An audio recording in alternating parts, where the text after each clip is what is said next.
One of the most common words from Sanskrit that's become part of the English language is guru. Now you see, we are saying that we want to Sanskritize English by bringing non-translatables. But there's a wrong way to do it, which means that you could bring the Sanskrit word into English in a distorted way. So words like Pandit, words like Guru become trivialized. That's not what we mean by Sanskritizing English. It has to be with the proper meaning. So the word Guru has one connotation is any kind of expert. So there is insurance guru, there is Wall Street guru, management guru, things like that. And the other meaning is as teacher of anything, from soccer to cooking to any, they can sort of translate the word guru in that way.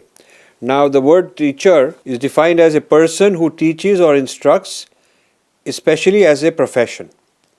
So that's what a teacher is.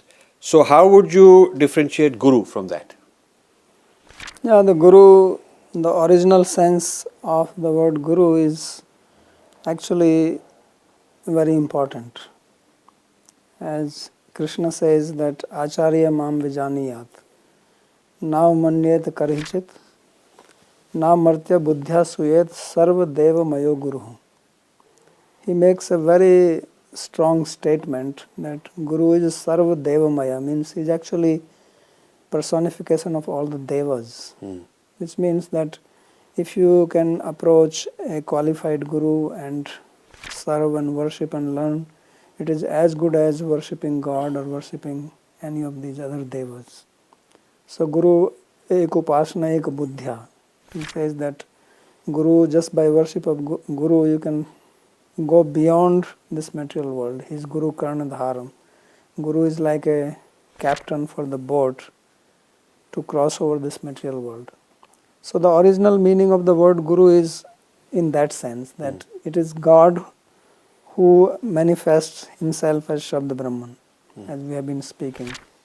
It is he who gives the Vedas for the benefit of humanity so that they can elevate their consciousness and understand, live happily here and become free from the bondage of Maya. But God is not physically present to us. So then He Himself comes in the form of Guru. So in Bhagavad Gita also He says, Tadvidhi pranipatena pariprasnena sevya updekshanti te jnanam jnaninas tattvadarshina. So Guru is a tattvadarshi who knows the tattva, who knows the truth, the reality, and you approach him or her and learn and make your life successful. So that is the original meaning of the word Guru. Therefore, Guru Devo Bhava.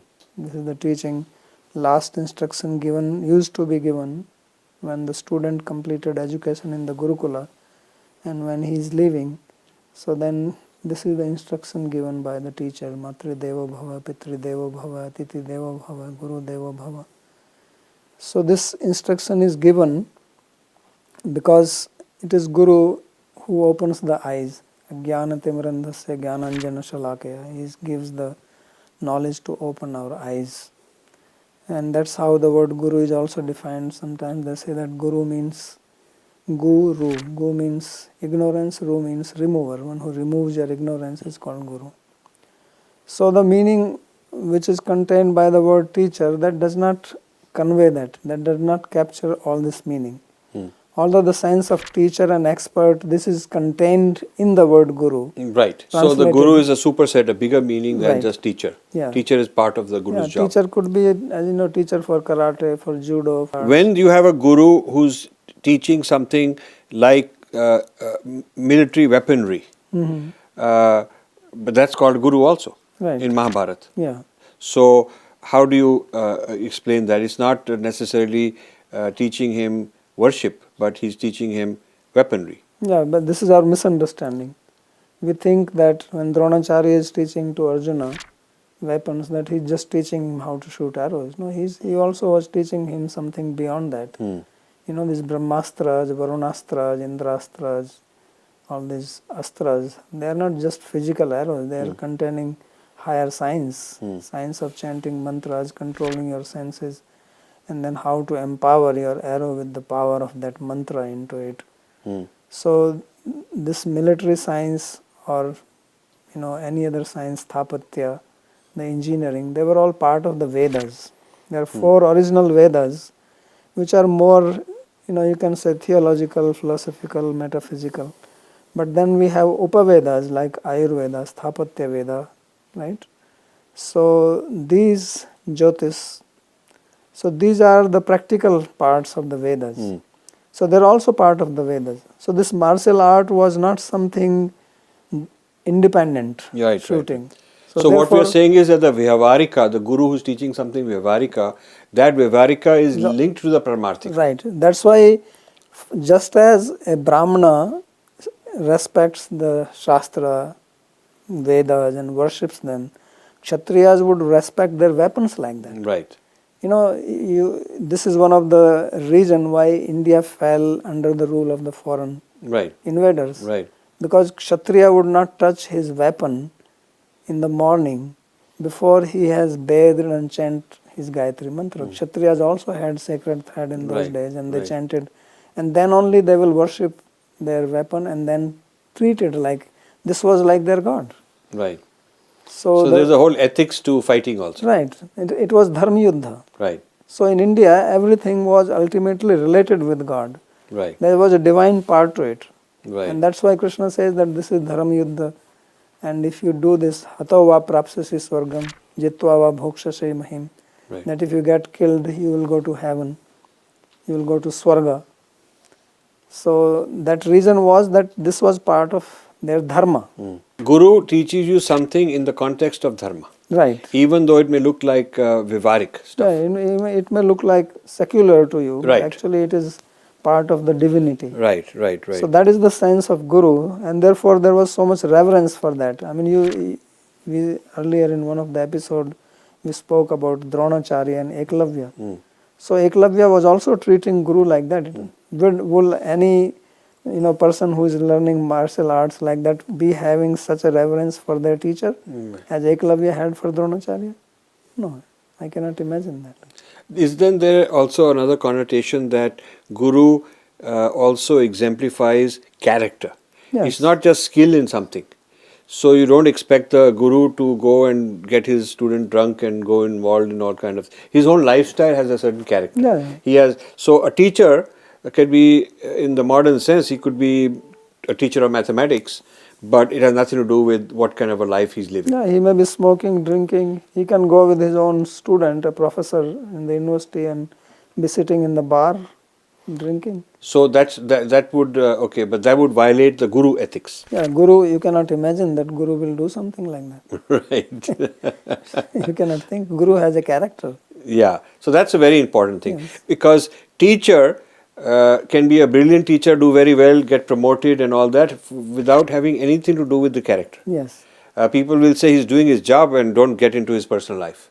But Guru, his personal life is important. It is more important than the other parts. Yes. Because if the Guru does not have a good character, then you actually will not have reverence, and then you will not really learn from that person. You mentioned that the character of the Guru is very important. Right. So, can the Guru charge money for his services? Well, traditional Guru will never charge money. It is not custom.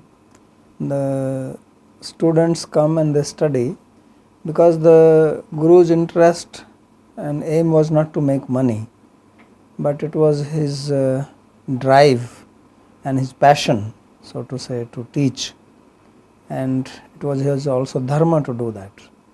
So therefore he would not charge money for that. But the students, they would give what is called Guru Dakshina at the end of education. And if they want to give in between by their will, by their choice, that is all right. But it was not something forced that there is a fixed amount of fee or charge has to be given to the Guru. So this is also one of the distinction between Guru and teacher in the modern times.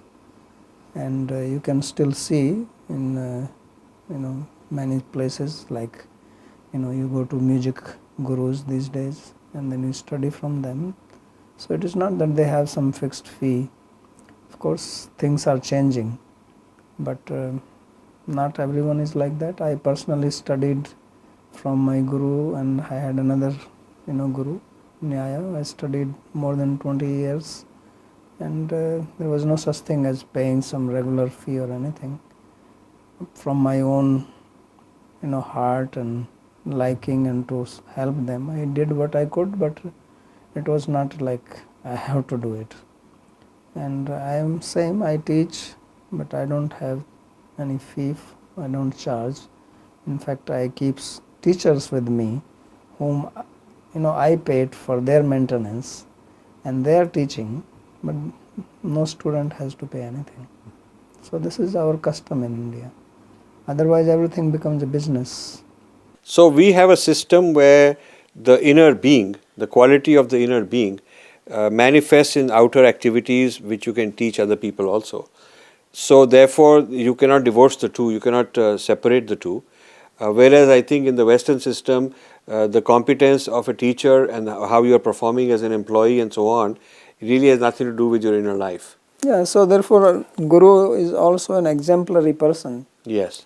So he's a role model. Right, he's a role model, and in fact we say that Guru is not just teaching in the classroom, but he is teaching all the time, because by seeing his character, his behavior, how he deals in personal life.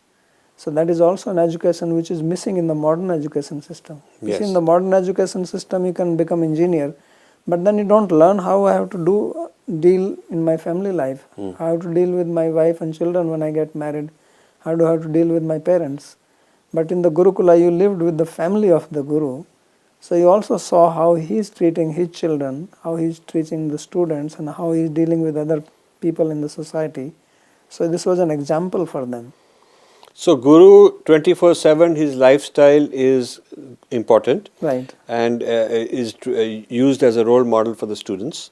So the Guru is not sort of isolated subject matter, disconnected with his character. That would not work. No. So that's the difference between Guru in the traditional Sanskrit sense and a teacher in the Western sense. Yeah. So in India, if you see, I mean, even now, if you see some gurus, who may be teaching, say, music, they will have some character. You don't think of doing the same thing as, say, music teachers in the modern society. Right. Or taking maybe drugs and Right. drinking and all that. Thank you. Thank you. This is very interesting. Thank you.